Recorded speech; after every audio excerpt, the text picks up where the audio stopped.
Welcome my friend, welcome. आप सभी लोगों का हमारे इस नए वीडियो में बहुत बहुत स्वागत है। आज का जो रोचक सफ़र होने वाला है वो हम एक दूसरे ही रास्ते से तय करने वाले हैं, जिसका नाम है कोरा एप्लीकेशन। जिनको कोरा एप्लीकेशन के बारे में नहीं मालूम है, मैं उनको बता देना चाहूँगा कि कोरा एक ऐसा प्लेटफॉर्म है जहाँ पर बहुत सारे लोग इकट्ठे होते हैं और सवाल जवाब करते हैं।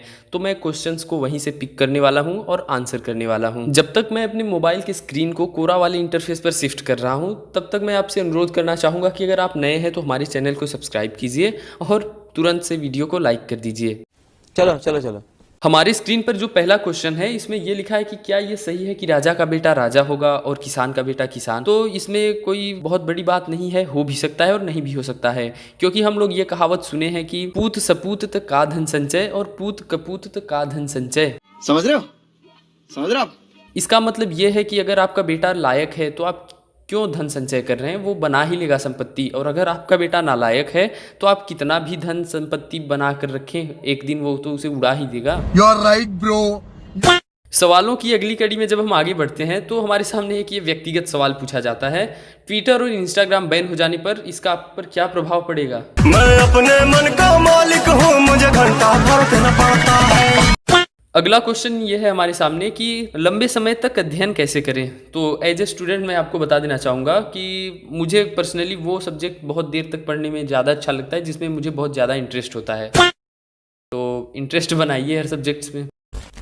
अगला क्वेश्चन ये है हमारे सामने कि विषुवत रेखा किन देशों से होकर गुजरती है। Ecuador, Colombia, Gabon, Congo Republic, Uganda, Kenya, Somalia, Maldives, Indonesia, Kiribati, इन देशों से होकर विषुवत रेखा गुजरती है।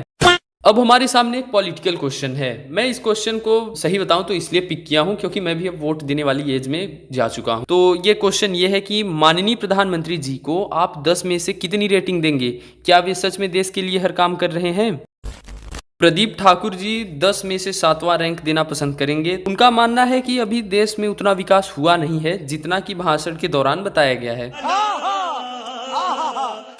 और जब हम और नीचे बढ़ते हैं तो देखते हैं कि रश्मि राजपूत जी मोदी जी को 10 में से 10 रेटिंग दे रही हैं और कह रही हैं कि सही काम कर रहे हैं। वह क्या सीन है?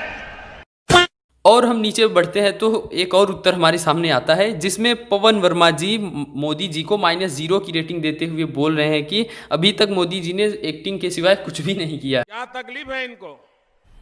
मजा आया। प्रश्नों की अगली कड़ी में जब हम बढ़ते हैं आगे तो हम एक क्वेश्चन पाते हैं, क्या पनडुब्बी पानी में किसी दूसरे चीज़ों से नहीं टकराती? कोई भी दुर्घटना एक्सीडेंट होता है तो वो बता के नहीं आता। तो अगर हम सामान्य परिस्थितियों की बात करें तो आजकल की जितनी भी मॉडर्न पनडुब्बियां हैं उनमें इतने सारे सेंसर्स लगे हुए हैं कि अंदर जो बैठ के चला रहा है उसे ये पता होता है कि वो समुद्र तल से कितना ऊपर है, उसके सामने आने वाला ऑब्स्टिकल उससे कितना दूरी पर है। तो ऐसे नॉर्मल केसेस में एक्सीडेंट्स के चांस काफ़ी कम बने रहते हैं। इसके बाद मुझे एक और दिलचस्प प्रश्न देखने को मिला, तो मैं सोचा कि इस प्रश्न को आपके साथ डिस्कस किया जाए। सफल लोग अपने फ्री टाइम में क्या करते हैं? बहुत सारे लोगों के मन में एक जवाब आ रहा होगा कि सफल लोग फ्री टाइम में भी अपने आप को बिजी रखते हैं, लेकिन जहाँ तक मेरा ओपिनियन है तो जो लोग सफल होते हैं वो फ्री टाइम में रिलैक्स करते हैं, गेम्स खेलते हैं और भी कई सारे काम करते हैं। क्योंकि मैं कक्षा 5वीं में एक इंग्लिश का पोयम है, मुझे याद आ रहा है, उसमें ये लिखा था, work while you work, play while you play, to be happy and gay. अगला क्वेश्चन हम देखते हैं जिसे मैं personally question of the video बोल रहा हूँ। दुनिया के किन किन देशों में अभी भी राजशाही लागू है?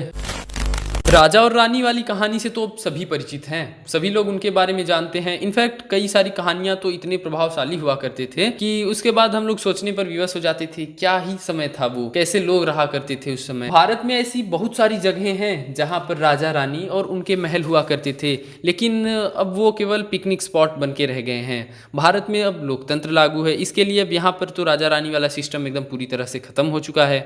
लेकिन आज भी यहाँ कई ऐसे सारे स्थान हैं जहाँ रॉयल फैमिलीज रहती हैं पर देश पर उनका राज नहीं चलता, और न ही अब वे इतने रॉयलिटी के साथ रहती हैं। मगर यह कहना कि दुनिया में अब कहीं राजा और रानी रहे ही नहीं तो ये गलत होगा। आज भी धरती पर कुछ ऐसे देश हैं जहाँ पर राजाओं का शासन चलता है।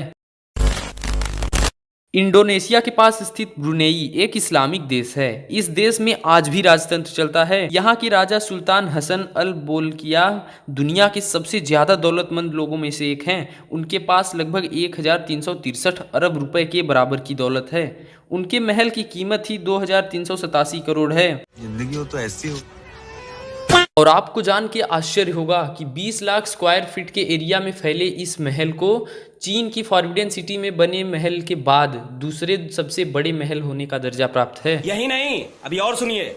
इस महल में 1500 से भी अधिक कमरे हैं और सभी कमरे 22 कैरेट सोने से बने हुए हैं। रमजान के समय में प्रत्येक साल के 3 दिन इस महल को आम जनता के लिए भी खोला जाता है। और आपको जान के काफ़ी आश्चर्य होगा कि इस महल के अंदर एक मस्जिद भी है जिसमें लगभग 1500 लोग एक साथ बैठ के नमाज पढ़ सकते हैं। वाह क्या सीन है।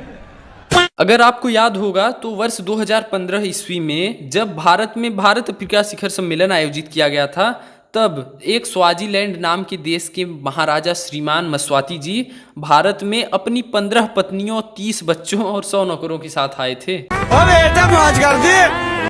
आपको जान के काफी हैरानी होगी कि ये इतना गरीब देश है कि यहाँ की 90% से भी अधिक जनता गरीबी रेखा के नीचे आती है। और महाराज श्रीमान मस्वाती जी फोर्ब्स के लिस्ट में शामिल सबसे ज्यादा अमीर लोगों में से एक हैं। वेल डन, तालियां होनी चाहिए यार। यही नहीं, अभी और सुनिए। इस देश की एक और अनोखी बात है जो जान के आप काफी हैरान हो जाएंगे कि इस देश में दुनिया के सबसे ज्यादा एड्स के पेशेंट विराजमान हैं। इस देश से जुड़ी एक और रोचक बात है, वो मैं रिकॉर्ड करके रखा था लेकिन सही पूछिए तो मैं उसे इंक्लूड नहीं कर रहा हूँ। वो इतना ऑकवर्ड लगा मुझे कि मैं क्या बताऊँ। हो सकता हूँ मैं अपने अगली वीडियो में उसके बारे में डिस्कस करूँ। अगर आपको वीडियो पसंद आया हो तो लाइक कीजिए, शेयर कीजिए, क्योंकि ज्ञान बांटने से बढ़ता है। और हमसे जुड़ने के लिए हमारे चैनल को सब्सक्राइब कर लीजिए। धन्यवाद।